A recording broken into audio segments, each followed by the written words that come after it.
করব করমচা চাটনি। করমচাগুলো ধুয়ে কেটে নেব। কাটা হয়ে গেছে, করমচাগুলো ধুয়ে তুলে নিলাম।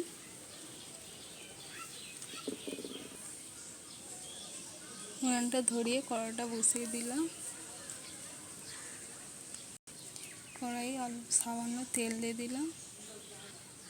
কড়াই দিয়ে দিলাম দুটো শুকনো লঙ্কা, জিরে আর সরষে।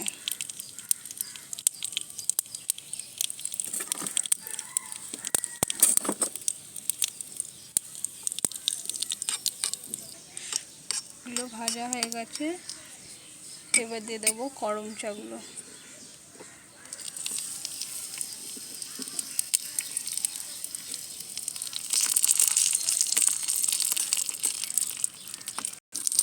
নুন দিয়ে দিলাম।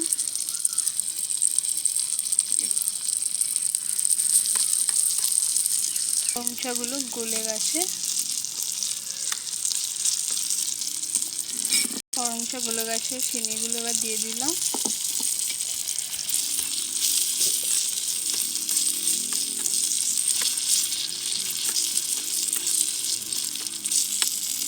আর সামান্য জল দিয়ে দেবো।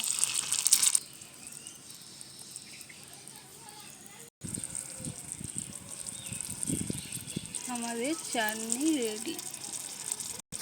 চাটনিটা হয়ে গেছে, এবার নামিয়ে নিই।